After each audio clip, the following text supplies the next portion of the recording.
Góðan daginn, Snorri heiti ég. Ætla að renna hérna yfir tvö kerfi sem á vefnum hjá okkur.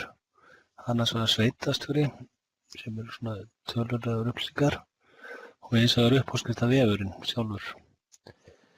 Þetta eru kerfi sem aðilar sem hafa ekki aðgang að Navision beint eða eru með Navision biðlar uppi á sér geta nálgast á vefnum.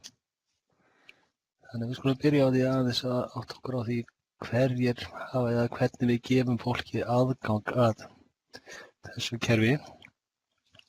Og ef við gerum það, ég ætla að henda þessu bara hérna frá,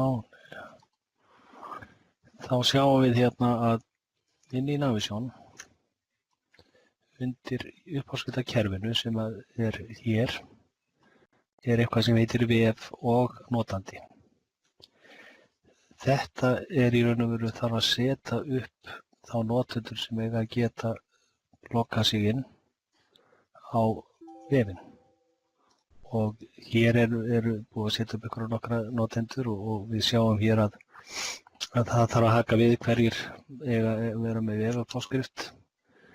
Ef að menn eru með vef áætlun þá þarf að vera hak hér, þannig að menn komist þangað inn.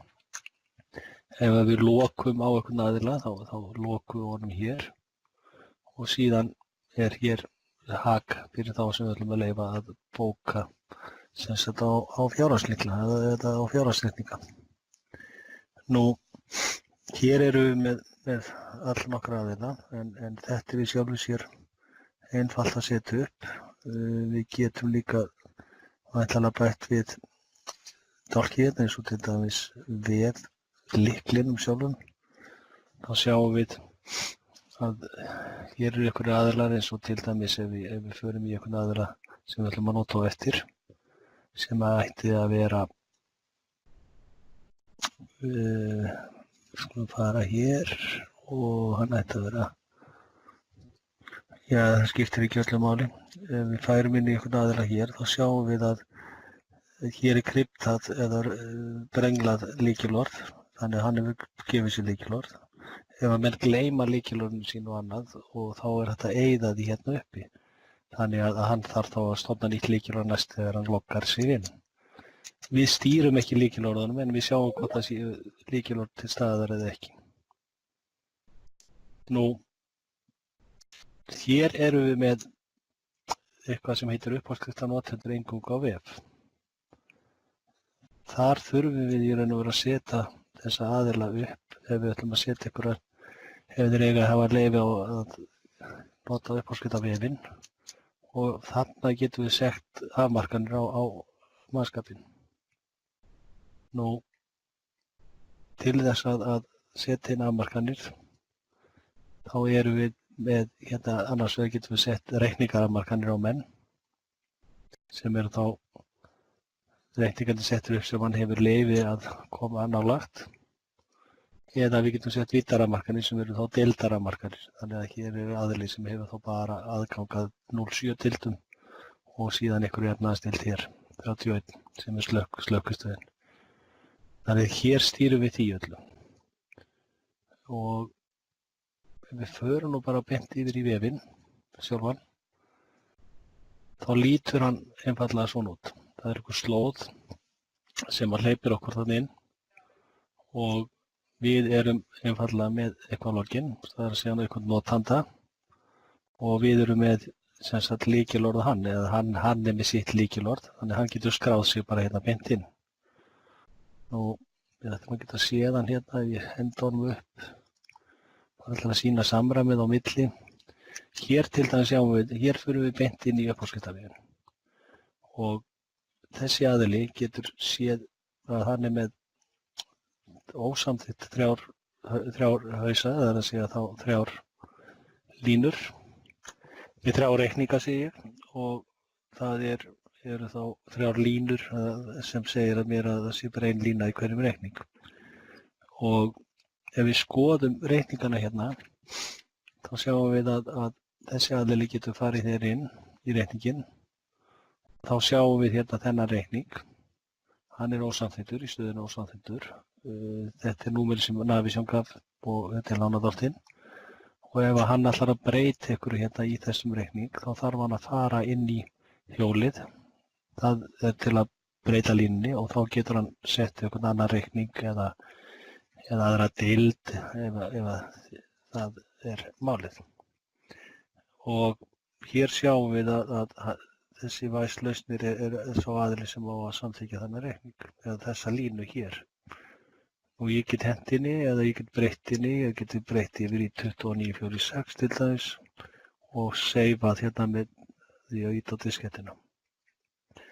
Og þá er í raun og veru komin nýr lykill á þessa línu hér.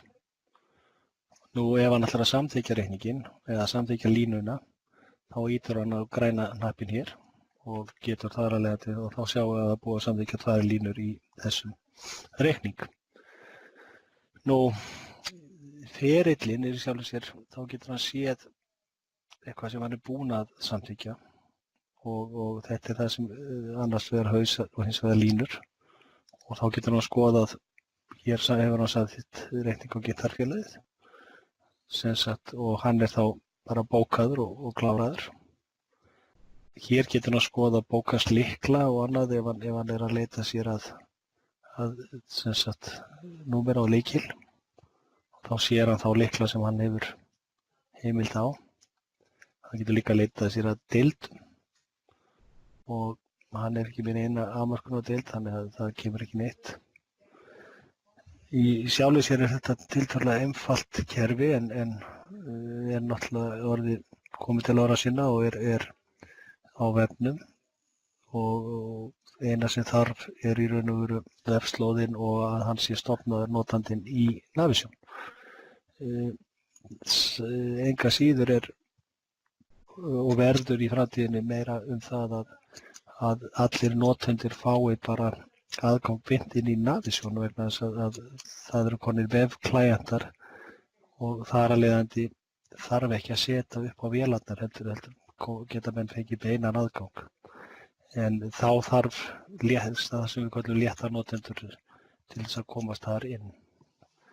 Það er aðeins öðruvísi uppsett en málið er það að Microsoft er að ýta mönnum í það að vera með named users eins og þau kalla, eða að segja að það sé notandi á nafn fyrir hvern þann sem þarf að fara inn. En enga síður er þetta virt og við getum notast við þetta kerfi en sem komið er. Nú, ef við skoðum hérna uppáskriftarkerfið hér og skoðum þessa vefnotendur þá vorum við að nota þennan vefnotanda hér sem heitir væslausnir. Ég setti líka upp annan notanda hérna sem er þá SG sem væri þá ef við skoðum eingöngu á vef hérna að þessi notandi er með afmarkanir þannig að hann sér bara þessar tvær víddir hér. Einn leikskóla og einhvern efnahagslykil.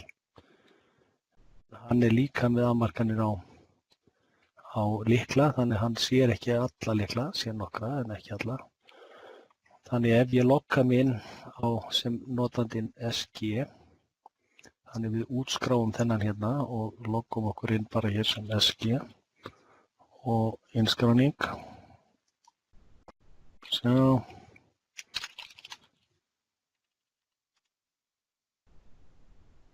Og fer ég inn hérna sem SG og fæ hérna upp í hornið, Snorri, þannig að það er notandinn, þannig ég veit það. Þessi aðili er með 2 reikninga sem hann þarf að samþykkja og hér sjáum við að hann á eina línu í þessum reikning hér, þannig að hann á þessa línu hér sem er þessi deild af því hann náttúrulega var bara með þessa einu deild. Þannig ef hann ætlar að breyta einhverju og hann setur til dæmis deild 0247 sem er sama deild og hérna fyrir neðan og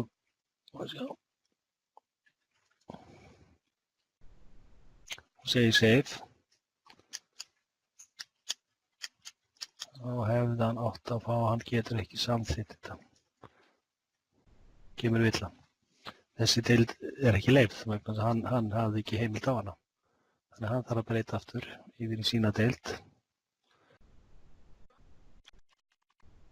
Þannig að þessar afmarkanir duga og aftur á móti ef ég myndi samþykkja þessa línu þá verður hún græn vegna þess að ég hafði heimild á þessa deild en enga aðra. Þannig þetta virkar og í sjálfu sér er mjög einfalt. Ég get líka sagt þetta allar mínar línur hérna í einu en það var náttúrulega bara ein lína þarna. Væslausnir á hina línu, það sýnist mér mestu leyti. Þetta er í sjálfu sér uppáskrifarkerfið í svona einfaldari mynd. Annað kerfi sem er annar vefvísu er sveitarstjóri, það sem við kallum sveitarstjóri. Og hér get ég líka breytt lykilorð eða skráð mig út. Þannig ef ég fer yfir í sveitarstjóra vefinn, þá fæ ég upp mjög afmarkaða mynd vegna þess að ég hafði bara heimild þarna í eina deild sem var 04 deildin. Og ef ég klikka hérna á þetta bláa, þá fæ ég akkurat ekki neitt af því að ég er með illausa dagsetningu hérna. Ég er ekki með gögn nema eitthvað aftur í tímann. Sjá.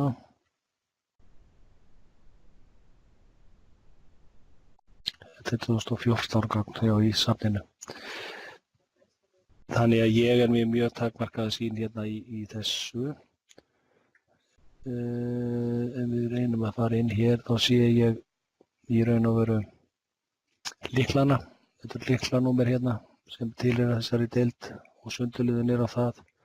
Ég get farið við hliðina á hérna Excel-merkinu og þá fæ ég svona skýrslu sem ég geti prentað út. Ég get prentað hér skýrsluna.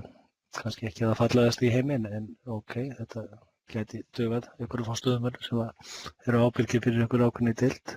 Og hér sjáum við til dæmis lykil, dagvistargjöld, hreyfinguna á þessu tímabili sem við valið hérna uppi. Vantar áætlun, mismunur er þá náttúrulega 100%.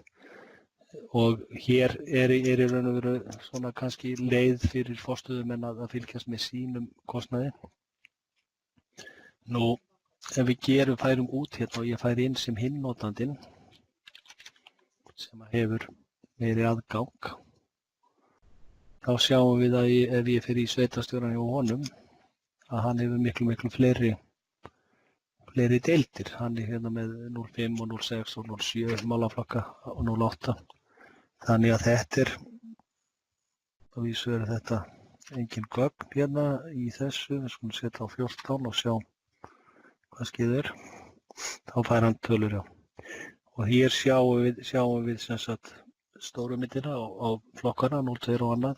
Og hér sjáum við niður á deildir fyrir neðan. Þannig að ef ég tæki heilbrigðismálin, þá eru hér tvær deildir undir því. Deild 3, 0321 og 0322 og uppæðir. Með áætlun og mismunum og öllu slíkum. Þannig að þetta er kannski betra að velja eitthvað bræðslumál hérna, það eru fleiri deildir. Þetta er svona einföld leið til að skoða og fylgjast með kostnaði, en í sjálfu sér leið og menn fá aðgang að biðlar á aðgang beint inn í Navisjón, þá ertu náttúrulega að tala um miklu öflugra kerfi og miklu betri skýrslur. Og ég tala nú ekki að það er líka hægt að ef menn eru með takmarkaða notanda hver sig, þá komast þér og geta skoða þetta í tabletti eða símum. Nú, það er í sjálfu sér ekki mikið meira um þetta að segja, en ef þið viljið fá nánari upplýsingar um þessi vefkerfi, eða þá að fá takmarkaða notendur og fara í að fá uppsetta bara biðlara á vélar hjá mönnum eða vefslóðir, þá endilega hafið þið samband og ég ætla ekki að hafa þetta mikið lengra í dag. Takk fyrir.